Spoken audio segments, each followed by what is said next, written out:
Okay, so before we summarise our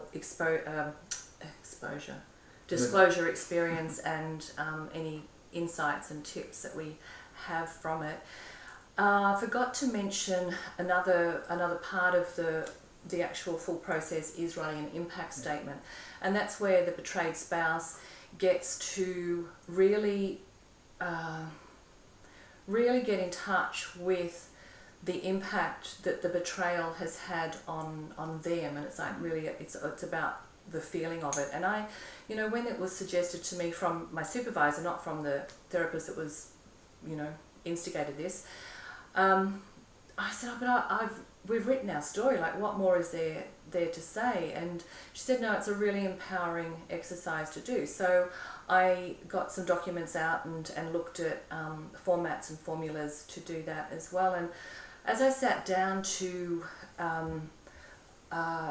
begin writing, I was just blank. I'm like, what am I going to say? Like, what has not been said before?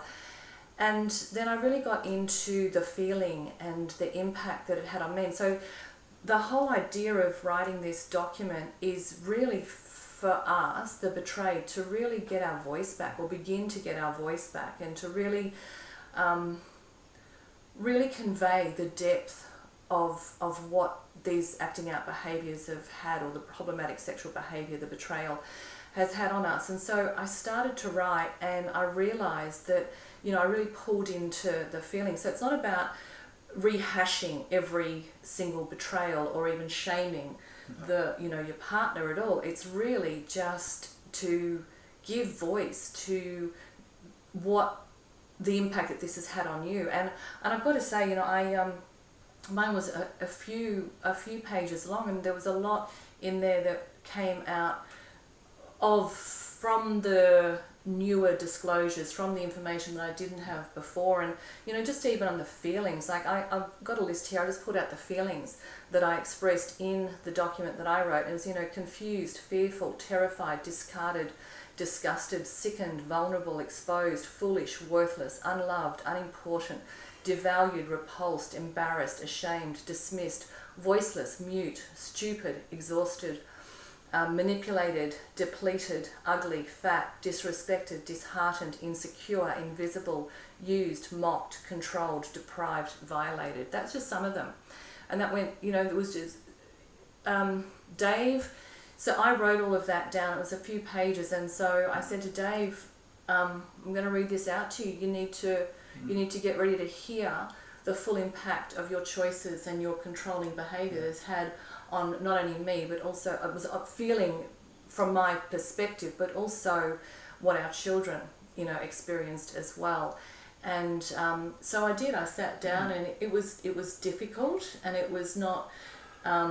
It wasn't attacking. It wasn't shaming. It was really me just getting in touch with all of these feelings that had significant impact. And so, I don't know, what did it feel like for you hearing that from me? Well, I think in my letter back to you, I was really thankful to hear it, because I put a lot of work and time into documenting everything factually. But what was missing was really, I know it hurt you, but knowing the actual impact and the instances and giving certain things descriptions, for me, it gave me the full perspective of my decisions. It took away the last veneer of playing things down a little bit, or controlling them, or minimising. So it was really important for me, and it was hard to hear, but it was very real, and I saw the absolute truth in all of it. And I was really thankful, because for me it just helped.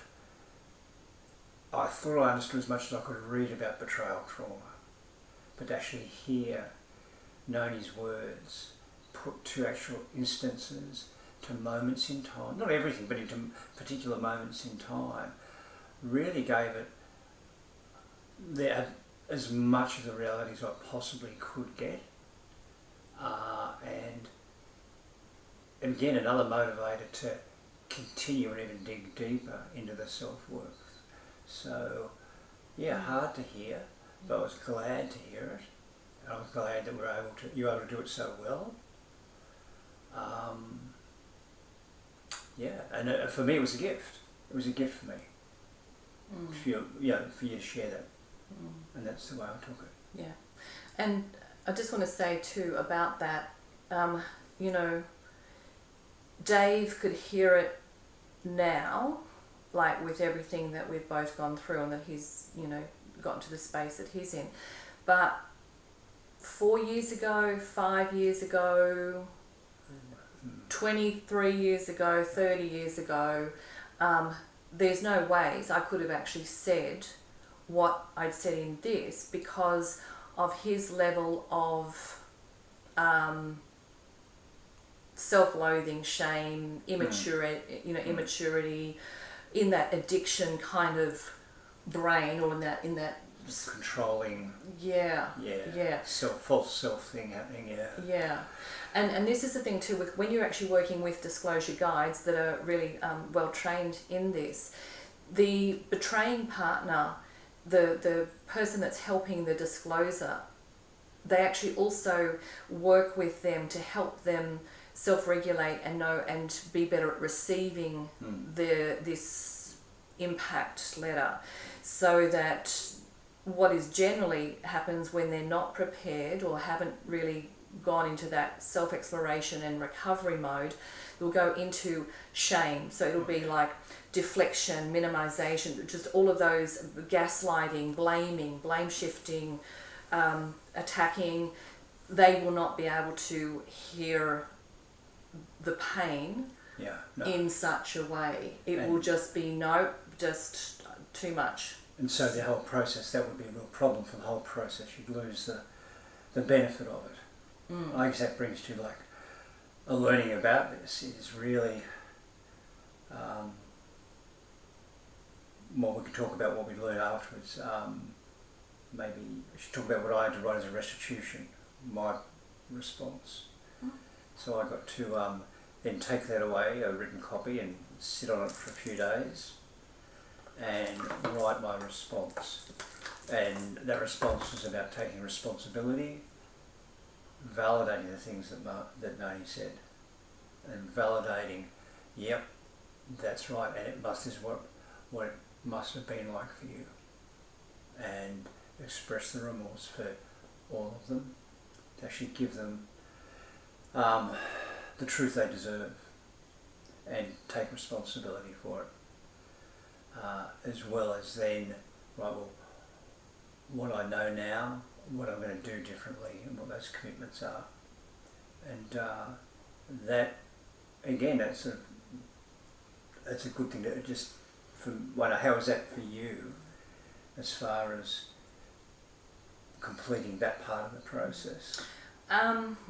Well, in all honesty, because I read Dave's restitution letter and I knew the place it was coming from, and but in all honesty, because of me hearing all those words before over the years, like me in one form in or writing, I read it and I really was completely non-emotional, and I just said, okay, but we'll see. I said we'll see. I said there's nothing in this that I haven't heard before. So I wasn't in that place of, like, years ago, I think when Dave first, made his apology, or, for making a mistake, when we knew nothing about this stuff, I was really like, oh, he's so sorry, it's never going to happen again.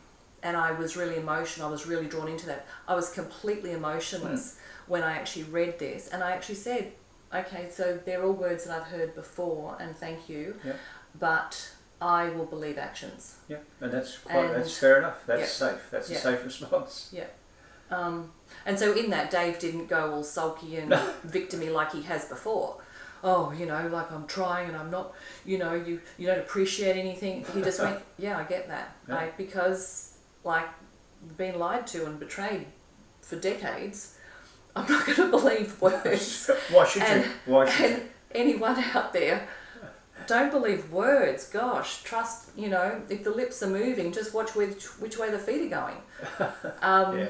Seriously. And so, so this whole process, even getting onto that, I know that it's very common with people that are diagnosed with sex addiction or, to have this full therapeutic disclosure. But I think through with what we know, I firmly support anyone that has discovered that their partner has been unfaithful in any way, shape or form. Infidelity is the keeping of secrets. And secrets are different to privacy as well. Mm-hmm. But anyone that has discovered their partner has been unfaithful, there's no way on earth that person will be able to tell you the full truth that you need. It just won't happen because they've been discovered. And it's so ridiculously unlikely they're discovered the very first infidelity, acting out type behaviour. That's the truth. Yeah. Sadly. Yeah. So, I think it really helps to get over the description of a lot of the workers for sex addicts. The same work is relevant regardless of where you fall on any spectrum of addiction or anything like that. Yeah. And, when there's been an infidelity discovered, you're very unlikely to get the full extent of the story. It'll be downplayed, minimised, okay, so they've found this out, I can actually get away with this, but I won't tell them the whole truth. And so it's just that falling into that cycle of lie after lie after lie after lie after lie. I would highly encourage anyone that's been discovered is you deserve a full therapeutic disclosure with a polygraph. Yeah. And you're going to get pushback. You're absolutely going to get pushback. Yeah. And at the same time, if you are a betrayed spouse, it is up to you. You have the right to request the information that you want. And if you feel like you don't need to know any more information, that you've got enough and that you actually are absolutely fine with that, that's also your choice as well. No one can force this upon you. From my personal perspective and from our experience, what was discovered as a mistake and a one-night stand in 1994 turns out to be 10 sexual encounters since we've been together in 30-something years. There's, the level of emotional affairs, the other was just stuff that was not even on the radar. So, the lie that goes unchecked can just keep, and also the shame, the darkness and the keeping the secrets and the shame that we felt. Having tried to manage that for years and years and years. So, and the behaviour, the shame that drives the behaviour is also what escalates after you actually do the acting. It's a horrible cycle. Yeah. It's a horrible cycle. And so if we look back, from your perspective, in what case would someone say, hey, I don't really want one, do you think, or it's not appropriate? I think that if a betrayed partner chose, sure, you can be in denial and go, no, I just don't want it, and you can be in a pretend normal kind of state that you're thinking that you've got this, great relationship, but denial is not a nice place to live. It's really, really not. What is it? The permanent withholding of truth will be a permanent deficiency in the relationship and an obstacle to the love that could have been. And to be fully loved is to be fully known. Yeah. And there's not many, when we get to this place of really taking off our mask and dropping our images and let's just tear back to the real, the real authentic person is much more lovely than the one that's putting on, pretending. It's a much more lovely person to be in, that's for sure. When you got to that place of being able to finally rid yourself I'm really sorry there wasn't the ways, means, awareness, what was it, 28, 29, 30 years ago. But even 5 years ago. Even when we 5 years ago, just- there was nothing Yeah. along this line. So if I was to speak to an unfaithful, going, you're going to get so tired of trying to control the damage, to control the image. Don't do a dump and run, don't just blurt it all, but this point you're in at that moment can be a turning point, and really embraces a chance to change and to be fully known and to move to a better place in your life. And if your partner decides it's too much, well, they've got that choice, and that's okay.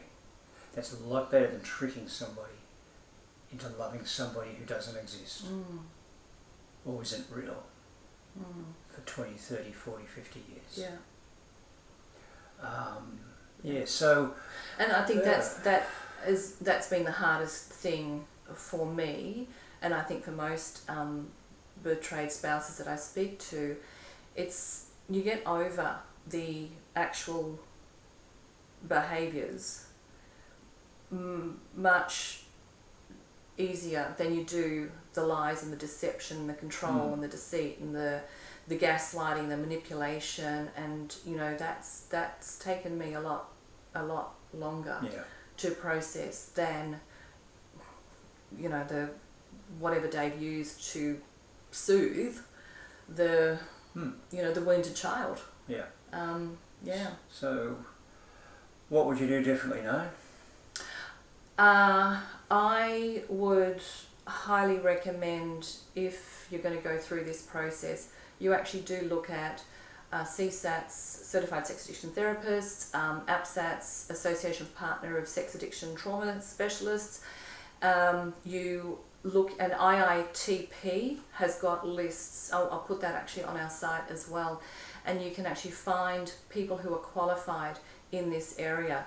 Again, these books, absolute godsends. Full disclosure, this is Dan and Janice have really done such an amazing job, and this is a gift to every therapist and couple that is going through this, because it's not a simple task. It's terrifying, and you really need to be held in a very safe space. Which leads me to, I'm actually going to go to New Zealand in April and complete full disclosure guide training, so that at least I can be better equipped and informed and be able to offer this for those that are going through it. And I think, Dave, have you got encouragement for an unfaithful? Just because we know this is scary stuff. It is really scary. Living a life that's not real or true, or with secrets, you're withholding the chance of the relationship you deserve and your partner deserves. We're all broken people. It's just not right to control somebody else. That's all. And I obviously regret not doing this a long time ago, and even a little while ago. I also regret but the resources are around these days. They're getting easier, so use them. Take the time, prepare, and do get guidance and support. I'm sorry, I know you are incredibly versed in all of this, but I'm still sorry you didn't have somebody supporting you through this, in preparation, during and after. And likewise, I'm really sorry I didn't, in the preparation. I had you, which wasn't right, but it could have been a lot easier, and your experience will probably be a lot easier than ours if you do that, if you do seek professional, qualified help. Yeah, and I'm just going back to that. Even if you do, a good therapist will actually not tell you what you must do. They'll say, okay, so what does a full therapeutic disclosure look like? What would a successful disclosure look like for you, the betrayed spouse? This is such an opportunity for the betrayed spouse. It's basically you're leveling out the playing field. So when there's been a one-up power control before, there may be a period, and you know what, afterwards it is going to get worse before it gets better. But you need to actually have this, you need to both know what you're moving on from, what you're healing from, what, the things that you've got to get to the bottom of, like to get to know your why and to get to know yourself, like your true self, not the false self. And it is such a great platform for the healing journey ahead. But again, it's, if you don't want to know, if you feel like you can move on, I don't know. Or if you think you're out the door and there is no future for the relationship and you really don't want it, then you might want to spare yourself this. That's probably a fair thing. Yeah, but we are definite advocates for doing the full therapeutic disclosure, not just a disclosure, doing it therapeutically with assistance and guides, and also with a polygraph. And because it's then when you actually have all of that out, then you kind of look at it and you go, well, what's salvageable? What is salvageable here? Because we've got history together, right? And unfaithful, if you really won't do this, can't do this, you have to ask yourself, I'll ask you this, then you probably don't want this relationship. I know it's painful, I know it's scary, and there's times you feel like, wrongly, you're going to feel like you're being accused and judged and what have you with these terms and polygraphs and stuff, but no, I would encourage you just to, if you're going to go down this road, embrace it as a chance for you to heal as well, and for you to be free, regardless of the outcome. Yeah, and I love Brene Brown's quote, when you own your story, when you fully own your story, then you get the chance to rewrite the ending. Yeah. I guess that's where we're at. So